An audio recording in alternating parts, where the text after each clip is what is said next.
अस्सलाम वालेकुम viewers and traders. उम्मीद करता हूँ आप सब लोग खैरियत से होंगे और आप लोगों का वीकेंड भी काफ़ी अच्छा गुजर रहा होगा।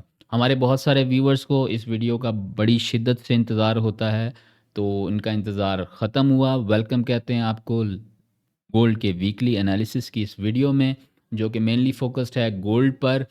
और आगे बढ़ने से पहले आपको याद करवा दूं कि अगर आपको ये वीडियो पसंद आती है, एनालिसिस पसंद आते हैं, लेवल्स अच्छे लगते हैं, तो काइंडली वीडियो को लाइक करना बिल्कुल मत भूलिएगा। कमेंट सेक्शन में अपनी राय का इजहार ज़रूर कीजिएगा और अपने फ्रेंड्स के साथ, अपने कुलीस के साथ इस वीडियो को लाजमी शेयर कीजिएगा जो कि ट्रेडिंग करते हैं और मुश्किलात का शिकार हैं। तो ये वीडियो इंशाल्लाह उनके लिए बड़ी हेल्पफुल साबित होगी। तो बढ़ते हैं अपने वीकली एनालिसिस की तरफ। सबसे पहले एक नज़र डालते हैं इकोनॉमिक कैलेंडर पर। नेक्स्ट वीक के लिए अगर हम इकोनॉमिक कैलेंडर को देखें तो नेक्स्ट वीक बहुत ही ज़बरदस्त है। इकोनॉमिक कैलेंडर के हवाले से बड़ी मेजर न्यूज़ हैं, हाईली वॉलेटाइल साबित हो सकता है। मंडे वाले दिन हमारे पास आईएम सर्विसेज पीएमआई, ट्यूसडे वाले दिन जॉर्ज जॉब ओपनिंग, वेडनेसडे वाले दिन 3 न्यूज़ेस हैं और तीनों रेड में शो हो रही हैं। और थर्सडे वाले दिन हमारे पास अनएम्प्लॉयमेंट क्लेम, और मोस्ट फेमस न्यूज़ जो हमारे पास आ रही है वो फ्राइडे वाले दिन, which is non farm payroll data NFP. ठीक है जी। तो according to the economic calendar next week तो बड़ा मज़ेदार होने जा रहा है। तो ट्रेडर्स, बस आपने तैयारी पकड़ लेनी है।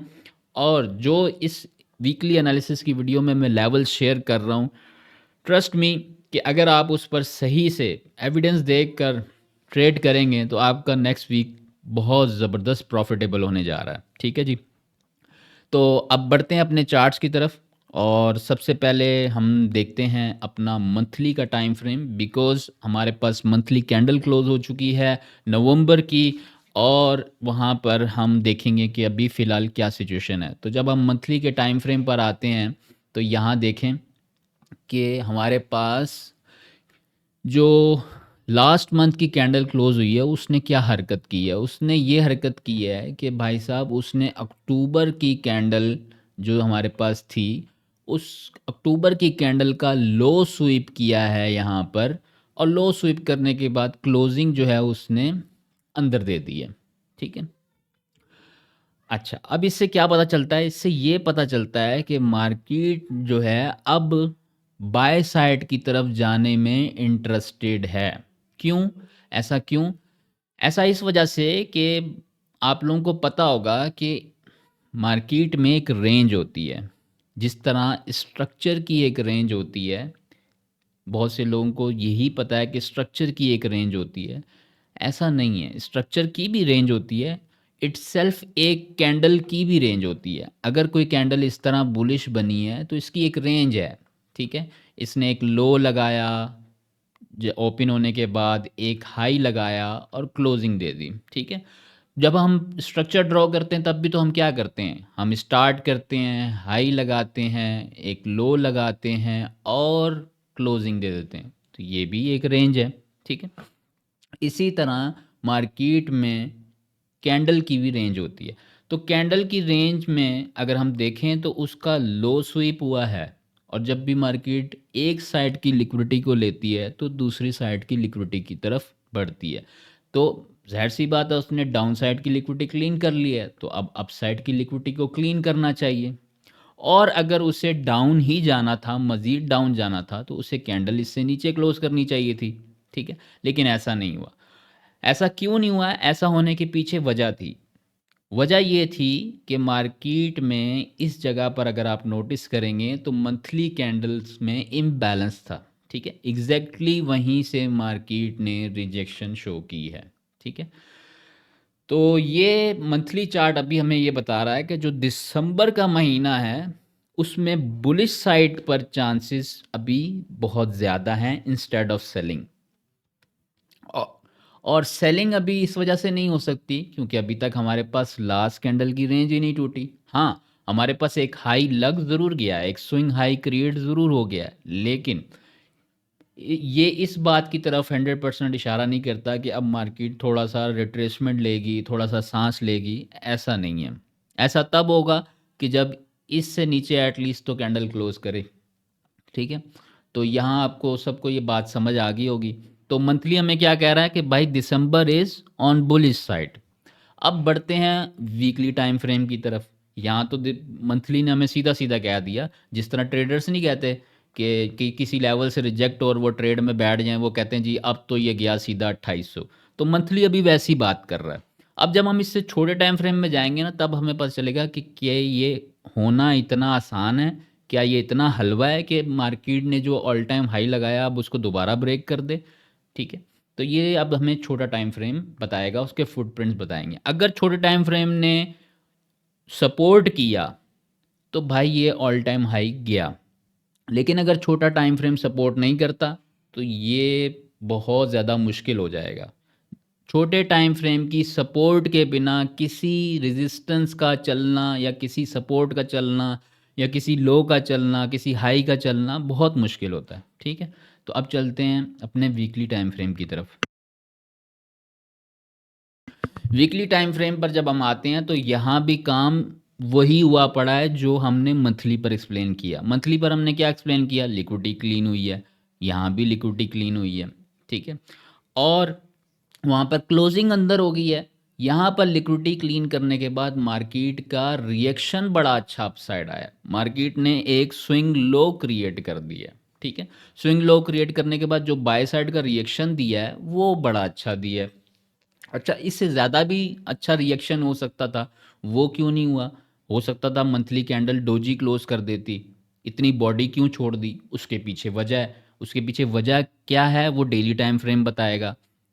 डेली टाइम फ्रेम ने उसे करने नहीं दिया। अगर आप यहाँ देखें तो डेली टाइम फ्रेम में इम्बैलेंस था। जब यहाँ मार्केट ने स्विंग हाई क्रिएट किया और स्विंग हाई क्रिएट करने के बाद मार्केट डाउन साइड की लिक्विडिटी लेने आई, तो लिक्विडिटी लेने जब आ रही थी उस वक्त उसने इम्बैलेंस क्रिएट किया था, जो अब वापसी में उसके लिए मुश्किलात पैदा कर रहा है।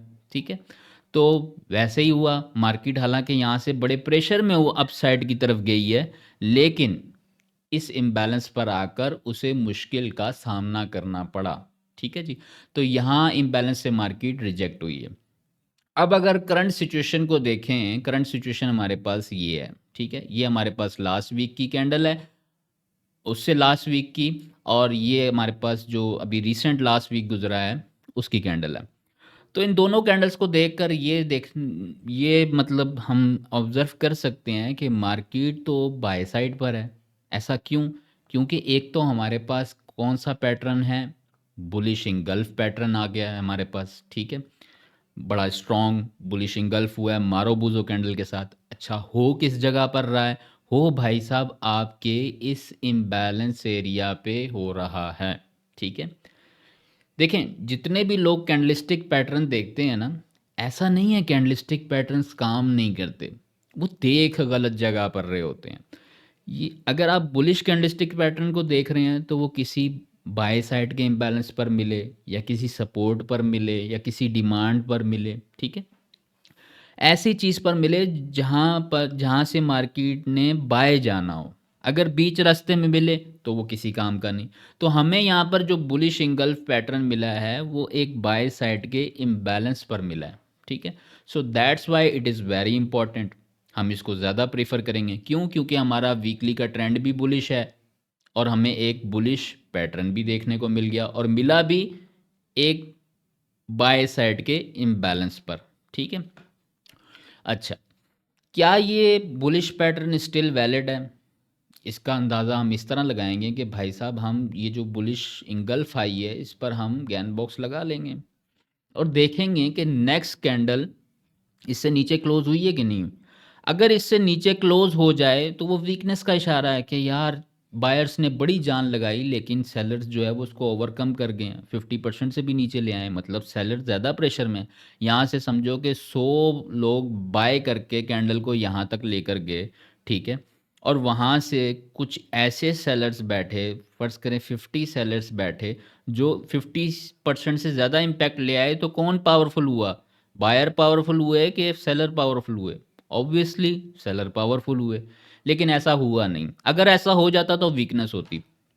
अब मार्केट ने इससे ऊपर क्लोज किया है, इस 50% से ऊपर क्लोज किया है, which is indicating strength on the by side. ठीक है, तो हाई चांसेस हैं कि मार्केट जो है वो बाय साइड की तरफ जाए और अब इस इम्बैलेंस को तोड़ दे।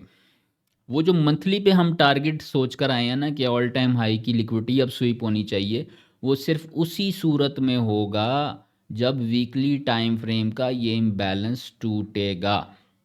जब तक ये इम्बैलेंस नहीं टूटता, मंथली का वो ख्वाब पूरा नहीं हो सकता। ठीक हो गया? तो ये हमें पता लग गया कि भाई वीकली की सपोर्ट के बिना मंथली का टारगेट लगना बहुत मुश्किल है। ठीक है, तो वीकली का जो टाइम फ्रेम है वो हमें नेक्स्ट वीक के लिए बाय साइड की ही डायरेक्शन बता रहा है। मंथली भी बाय साइड की बता रहा था, वीकली भी बाय साइड की बता रहा था, लेकिन वीकली एक रुकावट के साथ बता रहा है कि देखो भाई, बाय साइड ये चला जाएगा, ऑल टाइम हाई ब्रेक हो सकता है, लेकिन ये एक रुकावट है, ये तोड़ दो तो फिर रास्ता आसान है। ठीक है, तो इस रुकावट का टूटना बहुत ज़रूरी है। अब ये रुकावट कैसे टूटेगी? ठीक है, अब ये रुकावट कैसे टूटेगी, सवाल ये पैदा होता है। अब इस बारे में हमें इससे छोटा टाइम फ्रेम बताएगा। ठीक है, जैसे वो किसी गवर्नमेंट ऑफिस में चले जाए ना, तो आप किसी आपने फाइल दें, जी ये हमारा मसला सॉल्व कर दें, वो दूसरे के पास भेज देता है कि जी जी मेरे पास, मैं इतना कर सकता था, अब बाकी वो करेगा। फिर वो अगला किसी और के पास, फिर किसी और, मतलब 3-4 ऑफिसर से घूम कर आपका आखिर में काम होता है। इसी तरह यहाँ ट्रेडिंग में भी है कि भाई हमें मंथली ने बता दिया कि ऑल टाइम हाई अब टूटेगा, जब हम, उसने कहा बस मैं तो इतना बता सकता हूँ, अब दूसरे अफसर के पास जाओ। हम वीकली के अफसर के पास आए, उसने कहा हाँ जी बिल्कुल टूट सकता है, लेकिन ये काम आपको करना पड़ेगा। ठीक है, अब ये कह रहा है कि ये काम करना पड़ेगा, अब दूसरे अफसर के पास जाना पड़ेगा। तो अब चलते हैं दूसरे अफसर के पास जो कि डेली है, उसका नाम है डेली। तो जब हम डेली पर आते हैं, तो डेली पर हमें क्या देखने को मिलता है? डेली पर हमारा जो अभी ट्रेंड है वो बेरिश साइड पर हो गया। ठीक है,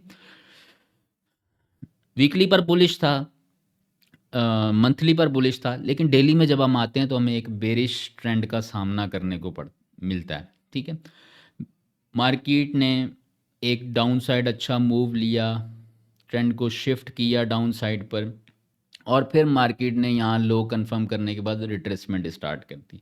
रिट्रेसमेंट स्टार्ट की, लिक्विडिटी को ग्रैब किया, और फिर मार्केट ने वीकली और डेली के इम्बैलेंस, मैं कह रहा था ना कि डेली के गिरने में भी कोई वजह छुपी हुई है, वो जो इतना गिरा है उसके पीछे कोई वजह है। उसके पीछे वजह ये है कि वीकली और डेली का इम्बैलेंस ओवरलैप कर रहा है। ठीक है, और लिक्विडिटी भी क्लीन हो गई थी।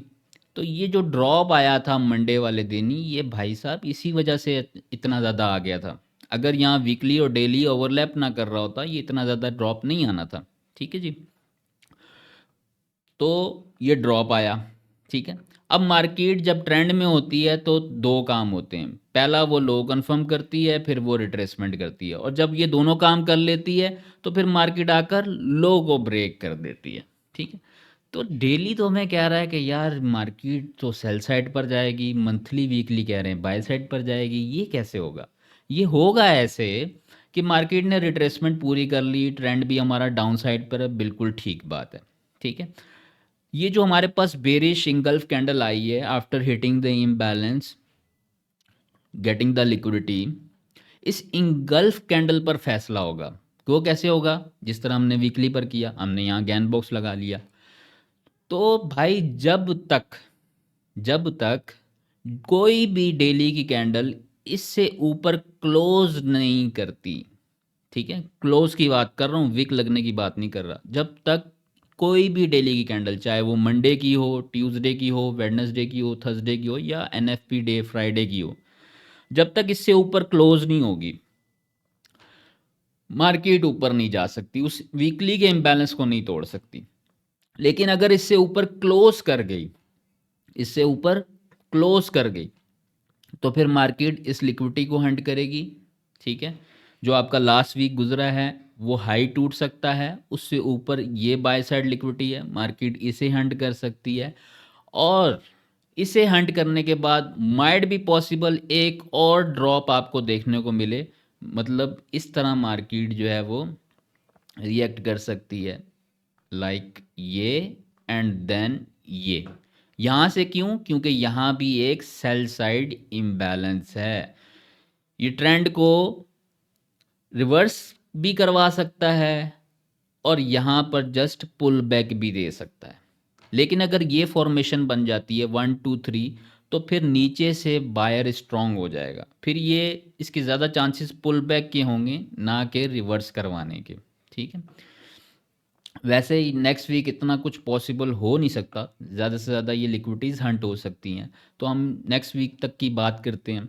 तो भाई हम बाय साइड पर बिल्कुल निश्चिंत होकर तब सोचेंगे भाई साहब, जब ये वाला एरिया, ये प्राइस लेवल बनता है हमारे पास 2670। जब तक कोई भी डेली की कैंडल 2670 से ऊपर क्लोज नहीं होती, तब तक हम बाय साइड पर स्कैल्प तो कर सकते हैं इंट्राडे, लेकिन इंट्राडे स्कैल्प करने के बाद हम उसे स्विंग की तरफ कन्वर्ट नहीं कर सकते। स्विंग की तरफ तभी कन्वर्ट होगी जब कोई डेली की कैंडल इससे ऊपर क्लोज होगी, फिर आप कहो जी ये मेरी स्विंग ट्रेड है, अब ये जाएगी 2760 तक, तो जाएगी ही जाएगी। ठीक है, ये आपको क्लियर हो गया। अच्छा, दूसरी और क्या चीज़ है, दूसरी यहाँ पर हमारे पास एक रेजिस्टेंस है। ठीक है, दो चीज़ें यहाँ पर रुकावट डाल रही हैं कि भाई हम नहीं तोड़ने देंगे तुझे वीकली का इम्बैलेंस, ऐसे कैसे टूट जाएगा। ठीक है, तो ये हमारे पास चीज़ें आ गई। अच्छा, अब मार्केट सेल साइड की तरफ जा सकती है, चांसेस हैं, बिल्कुल हैं, मार्केट इस सपोर्ट की तरफ जा सकती है। अब इस सपोर्ट की तरफ जाने के लिए मार्केट ने कोई ऐसा काम किया हुआ है? जी बिल्कुल किया हुआ है। मार्केट ने जब ये लो फॉर्म किया मंडे की कैंडल के बाद, ट्यूसडे की कैंडल पर ये लो फॉर्म्ड हुआ, फिर वेडनेसडे वाली कैंडल ने ये हाई फॉर्म्ड कर दिया। ठीक है, बन ये सारी इनसाइड बार ही रही हैं। ठीक है, लेकिन एक हाई लो तो लग रहा है ना। अच्छा, अब उसके बाद क्या होता है, थर्सडे की कैंडल अगेन कुछ नहीं करती, लेकिन फ्राइडे की कैंडल इसका हाई स्वीप करके अंदर क्लोज कर देती है। जब ये अंदर क्लोज कर देती है तो ये स्टिल आपके पास एक इंडिकेशन आ जाती है कि आप उसने हाई स्वीप कर दिया है, तो मार्केट इस लो को स्वीप कर सकती है, इस लो को स्वीप कर सकती है। ठीक है, तो सेल साइड के चांसेस थोड़े ब्राइट होते जा रहे हैं। अच्छा, ये भी इस तरह सेल साइड पर नहीं जाएगा। ठीक है, इसके रास्ते में भी रुकावटें हैं जो इससे छोटा टाइम फ्रेम बताएगा। हो सकता है कि मंडे की कैंडल जो है ना वो ऐसे क्लोज हो जाए, बस हल्की सी नीचे विक आए और ऐसे क्लोज हो जाए। ठीक है, तो यहाँ भी हम इस टाइम फ्रेम को देखकर भी हम ये नहीं कह सकते कि मंडे को भाई साहब यहाँ से बाय कर लो जब खुले, और जो है ना टारगेट अपना ये रख दो। नहीं भाई, ऐसा नहीं हो सकता, और इसका उल्टा भी नहीं हो सकता कि यहाँ से सेल कर लो और टारगेट यहाँ रख दो। नहीं, इससे छोटा टाइम फ्रेम हमें बाइंग और सेलिंग लेवल्स देगा। वीकली, डेली, मंथली, ये आपको सिर्फ डायरेक्शन बताते हैं। ठीक है, कि भाई साहब इस लेवल को अचीव कर जाओगे तो फिर डायरेक्शन इधर की है, इस लेवल को अचीव कर जाओगे तो इस डायरेक्शन इधर की है। ठीक है, जो बाइंग और सेलिंग लेवल्स देंगे वो देंगे 4 आवर 1 आवर। अब चलते हैं 4 आवर और 1 आवर पर। 4 आवर पर जब हम आते हैं तो भाई साहब अब आपको पता है कि वीकली और मंथली तो बाय साइड की तरफ है। ठीक है, डेली सिर्फ सेल साइड की तरफ है। ठीक है, तो अगर पहले डेली के हिसाब से देखा जाए कि 4 आवर क्या उसके साथ मिल रहा है कि डेली बेरिश कह रहा है तो 4 आवर भी कह रहा हो। जी बिल्कुल कह रहा है। अगर आप इस ड्रॉप को देखें, हालांकि ये एक पुल बैक है लेकिन ड्रॉप तो है। ठीक है, तो भाई साहब डेली एक सेल साइड की तरफ गलत नहीं कह रहा। अगर आप देखें तो यहाँ पर 4 आवर में आपको रेजिस्टेंस देखने को मिलती है, प्लस आपको ऑर्डर ब्लॉक देखने को मिलता है, सेलिंग ऑर्डर ब्लॉक। ठीक है, और उस जगह पर मार्केट आपको इवनिंग स्टार भी दे देती है। कितनी तीन चीज़ें आ गई, रेजिस्टेंस, ऑर्डर ब्लॉक, इम्बैलेंस, चौथी इवनिंग स्टार। इवनिंग स्टार का टेस्ट भी हो गया। तो 4 आवर भाई साहब कह रहा है सेलिंग की तरफ मामलात ब्राइट हैं। अच्छा, एकदम से ब्राइट हैं? नहीं जी, एकदम से ब्राइट नहीं है। क्यों? क्योंकि जब मार्केट में ये ड्रॉप आया, इस तरह ड्रॉप आया, ठीक है, तो मार्केट ने एक लो फॉर्म्ड किया। ठीक है, फिर मार्केट ने यहाँ पर रिट्रेसमेंट की। अब रिट्रेसमेंट करते हुए वो फॉर्मेशन कर गया 1 2 3, जो कि होती है ख़तरनाक। अब ये फॉर्मेशन के साथ इसने रिट्रेसमेंट की है, तो भाई साहब ऐसे तो नहीं टूटेगा ये, ऐसे तो नहीं सेल साइड पे चला जाएगा, इतना हल्का तो नहीं है। सेल साइड जाने के लिए क्या करना पड़ेगा इसको? अगर आप 3 वाली मूव को देखें, ये 1, ये 2 और ये 3, अगर आप 3 वाली मूव को देखें तो 3 वाली मूव भी अकेले नहीं हुई, उसमें भी 1, 2, 3 के साथ हुई है। कि भाई पहले तो थोड़ा मुश्किल था, अब और ज़्यादा मुश्किल हो गया। क्यों? क्योंकि इसने 3 मूव को भी स्ट्रॉन्ग फॉर्मेशन के साथ बनाया है। ठीक है, अब स्ट्रॉन्ग फॉर्मेशन के साथ बनाने पर हमें पता चल गया कि यार ये एरिया बहुत इंपॉर्टेंट है, ये एरिया बहुत इंपॉर्टेंट है। बेशक मार्केट डेली में सेल साइड जा सकती है, H4 ने बेशक ऑर्डर ब्लॉक बहुत सारी चीज़ें रेजिस्टेंस और इम्बैलेंस को टच कर दिया है, पीछे ड्रॉप भी अच्छा लगा हुआ है मंडे वाला, ठीक है, लास्ट वीक के मंडे वाला, बिल्कुल ठीक है। लेकिन अगर मार्केट इस एरिया को नहीं तोड़ती तो माइट भी चांसेस है कि मार्केट एक और पुल बैक ले। क्यों? क्योंकि अगर आप यहाँ से लेकर यहाँ तक फिब को प्लॉट करते हैं तो आपको क्या देखने को मिलेगा कि मार्केट ने तो बस अभी 50% ही रिट्रेसमेंट की है। ये तो 60 भी कर सकती है, 79 भी कर सकती है, हैं? सितारों से आगे जहाँ और भी हैं, आगे आगे देख होता है क्या है, इस तरह के मामले हैं। तो भाई साहब ये बहुत इम्पॉर्टेंट है कि मार्केट इस लेवल को, जब तक H4 की कैंडल इस लेवल से नीचे क्लोज नहीं होती, सेल नहीं जा सकता। इस लेवल से नीचे H4 की कैंडल को क्लोज करा दो भाई, फिर इसी लेवल के टेस्ट पे M15 पर सेलिंग एविडेंस लेकर सेल करो, और टारगेट आपका ये, ठीक है। तो हमारे लिए पहला बाइंग लेवल क्या निकला, ये M15 पर अगर आपको यहाँ एविडेंस मिलता है so you can take a buy, और टारगेट होगा आपका ये। यहाँ पर M15 पे आपको एविडेंस मिलता है सेलिंग का, टेक अ सेल, ठीक है। लेकिन यहाँ से फिर टारगेट आपका ये नहीं होगा, फिर टारगेट होगा आपका ये। क्यों? क्योंकि मार्केट इस तरह जाएगी ना भाई साहब, इस तरह, इस तरह और ये। तो भाई साहब यहाँ पर फिर अगेन आपके पास सपोर्ट आ गई होगी, तो इसको तोड़ना फिर लाजमी होगा। अगर सेल होने के बाद यहाँ से नीचे मार्केट तोड़ती है तो फिर यू कैन से दैट कि भाई साहब ये अब ट्रेंड लाइन लिक्विडिटी भी जाएगी, ये लिक्विडिटी भी, ये लिक्विडिटी भी, ये लिक्विडिटी भी, और मार्केट ये टारगेट लगाएगी, ठीक है। तो ये आपका बाइंग लेवल, ये आपका सेलिंग लेवल, ठीक है। और अगेन ये बाइंग लेवल, और एक इससे नीचे आपका बाइंग लेवल है ये वाला, ठीक है। तो ये आपका बाइंग लेवल, अगर मार्केट इसे तोड़ती है तो भाई साहब डेली से सच कह रहा था, मार्केट जाएगी नीचे, लिक्विडिटीज हंट करेगी। अगर मार्केट M15 में यहाँ एविडेंस देती है तो पुल बैक आ जाएगा, नहीं तो मार्केट इस लेवल पर चली जाएगी, और ये डेली की सपोर्ट भी आ गई, ठीक है। अच्छा, यहाँ तक सबको बात क्लियर है? और जो लोग लाइक करना भूल गए हैं, उनको अच्छे लग रहे हैं एनालिसिस, भाई लाइक का बटन जल्दी प्रेस करो, मैं जब तक 2 मिनट लूँगा H1 पे जाने के लिए, ठीक है। तो ये सारे मामलात हैं जी।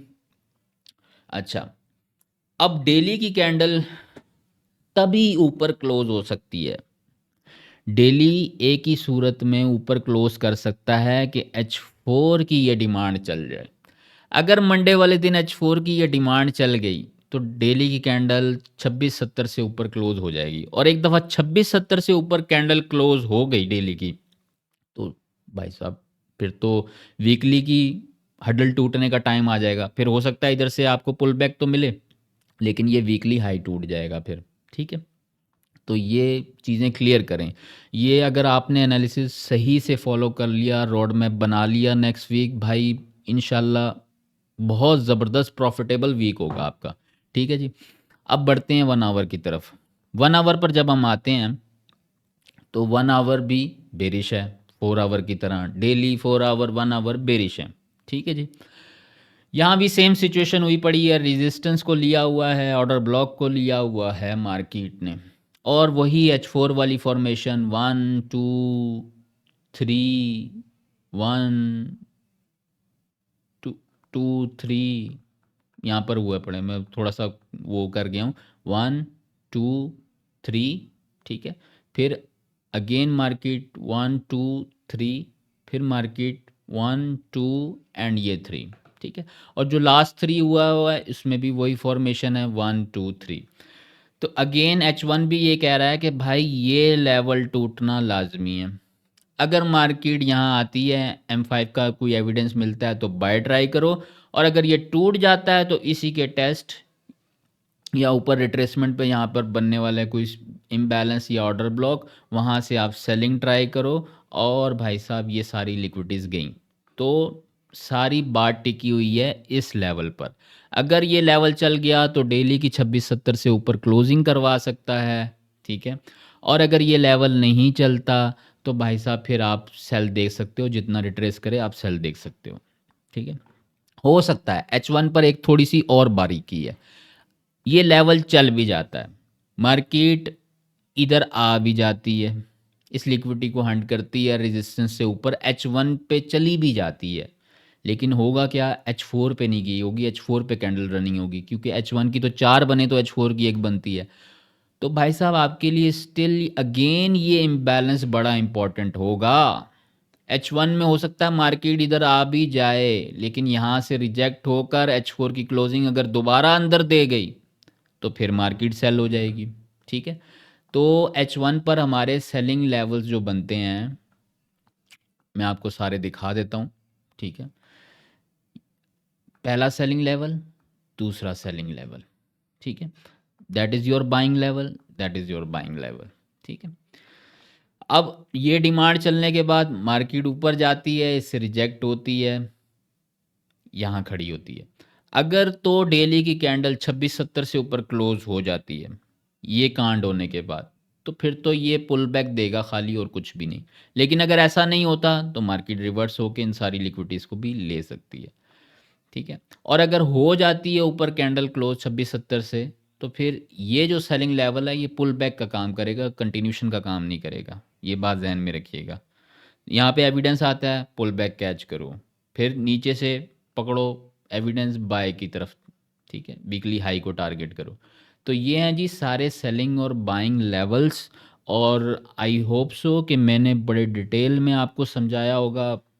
आई थिंक सो कि आप कन्विंस्ड हुए होंगे, मैंने अपनी पूरी कोशिश की है, मंथली पर आपको समझाया कि क्या सिचुएशन है, वीकली सारा एनालिसिस आपने देखा, आपके सामने है। एंड मुझे पूरी उम्मीद है कि आप लोगों को ये एनालिसिस बड़ा पसंद आया होगा, और इस बात की भी उम्मीद रखता हूँ कि अगर आप इसको सही से फॉलो करेंगे तो नेक्स्ट वीक बहुत ज़्यादा प्रॉफिटेबल साबित होगा आपके लिए, ठीक है जी। तो काइंडली लाइक ज़रूर कीजिएगा, और कमेंट सेक्शन में अपनी राय का इजहार ज़रूर दीजिएगा, और अपने फ्रेंड्स के साथ, अपने कुलीग्स के साथ जो ट्रेडिंग करते हैं, ट्रेडिंग में इंटरेस्ट रखते हैं, उनके साथ शेयर कीजिएगा। Thank you so much. इंशाल्लाह मिलते हैं मंडे वाले दिन लाइव स्ट्रीम में, तब तक के लिए अल्लाह हाफिज़।